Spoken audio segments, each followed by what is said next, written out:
The Victorian mansion on Maple Street had been my dream since childhood. I'd spend hours walking past it, imagining living in its towering turrets and elegant rooms. For 10 years, I saved every penny, waiting for the day it would go on sale. So when I saw my family's cars parked in its driveway, my heart nearly stopped. I'm Rebecca Chin, 35, and I just discovered my family had bought the home I dreamed of for years. They knew how much I wanted it. I talked about nothing else since the for sale sign went up 3 months ago. "Oh, good you're here," my sister Amanda called from the front porch, waving with exaggerated enthusiasm. "We wanted to surprise you." My parents stood beside her, my father jingling the keys while my mother beamed. The smug satisfaction on their faces told me everything I needed to know. This wasn't just about buying a beautiful house. This was about beating me again. "Isn't it perfect?" Amanda gushed, leading me inside. "When we heard you were planning to bid on it, we just knew we had to have it instead. It's much too grand for just you anyway." I kept my expression neutral as I followed them through the rooms and memorized from the online listing. The original hardwood floors, the hand-carved banisters, the stained glass windows. All the details I'd fallen in love with were now theirs. "We'll host all the family gatherings here now," my mother announced, "since you never entertained properly in that tiny apartment of yours." What they didn't know was that I'd been 3 steps ahead of them. The moment I'd spotted my sister touring the house last month, I'd known what they were planning. It was exactly like them. They'd spent my whole life turning everything into a competition, then acting surprised when I was upset about losing. But this time, I hadn't lost. While they were focused on snatching my dream house, I'd been quietly closing on Riverside Manor, the even larger, more historic mansion next door. The renovations were already underway, transforming it into something that would make the Victorian look modest in comparison. "It must have been expensive," I said casually, watching their faces. "The market's so competitive right now."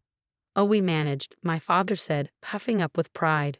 "Some of us know how to handle money properly, unlike certain people who waste it all on education." The dig at my PhD didn't sting like it used to. My wasted education had led to a successful research career, earning me more than they realized. While they saw me as the family disappointment, unmarried, childless, focused on work, I'd been building a life that would have shocked them. "Well, it's lovely," I said, heading for the door. "I should get going. I have some moving arrangements to take care of myself." "Moving?"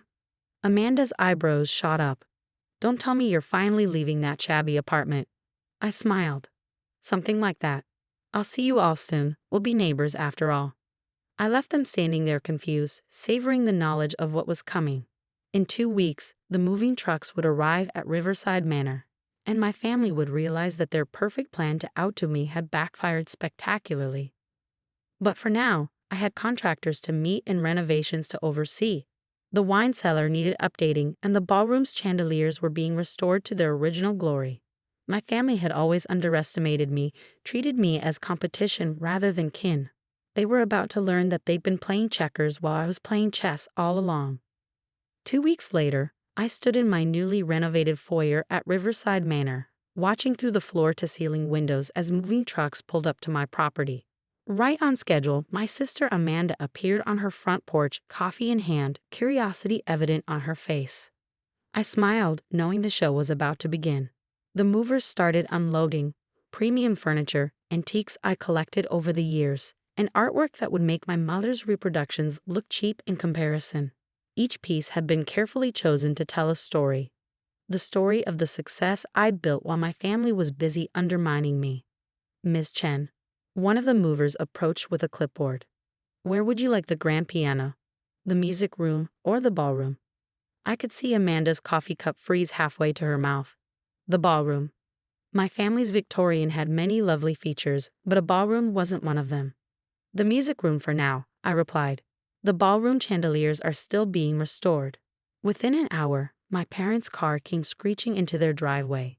They'd obviously received Amanda's urgent call. I continued directing the movers, pretending not to notice as my family gathered on their porch, watching the parade of luxury items entering Riverside Manor. "Rebecca." My mother's voice carried across the lawn. "What's going on?" I turned, affecting surprise. "Oh, hello, just moving into my new home. Would you like a tour?"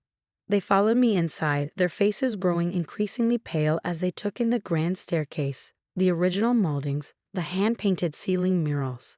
Every room was larger, every feature more impressive than their Victorian. But, how? Amanda sputtered. You couldn't afford. Actually, I cut in smoothly, I could.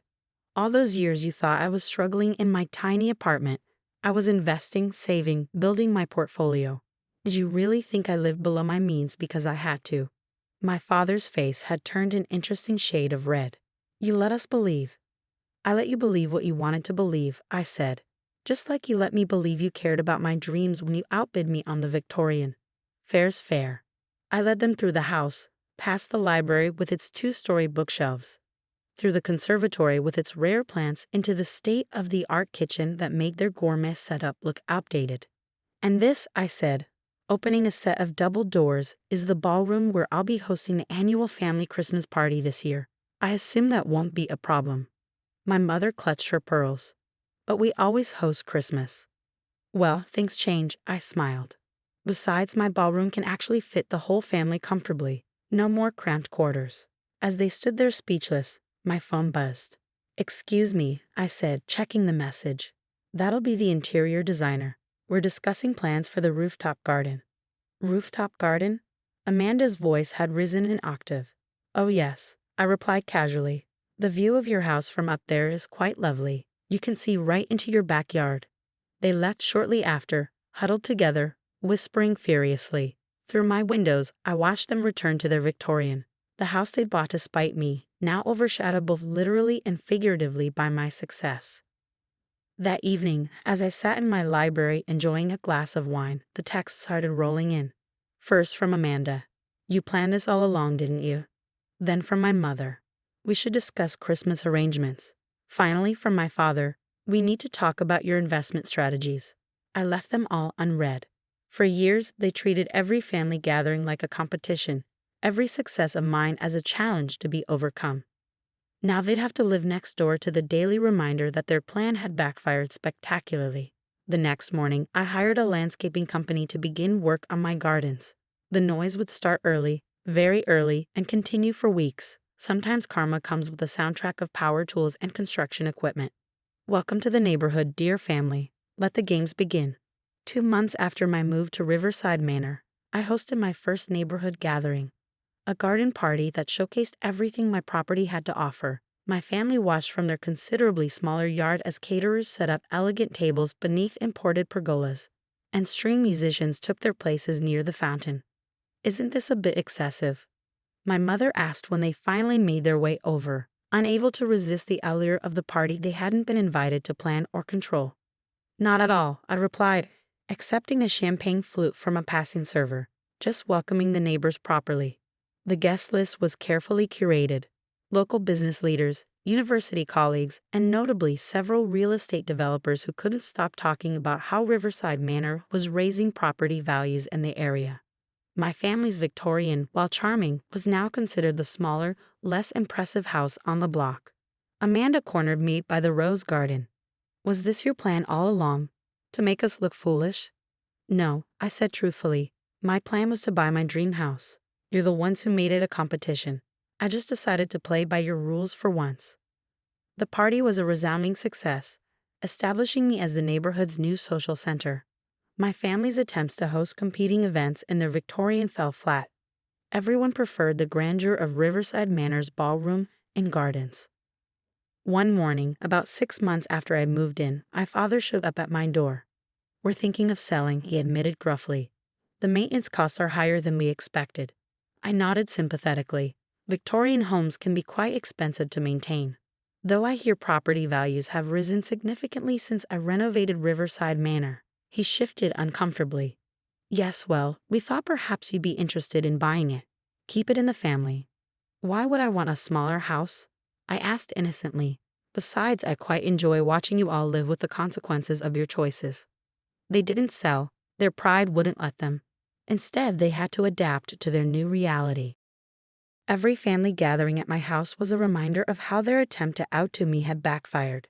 Every improvement I made to Riverside Manor made their Victorian look a little shabbier in comparison. Christmas that year was particularly satisfying. The ballroom, decorated with professional skill, hosted our entire extended family comfortably.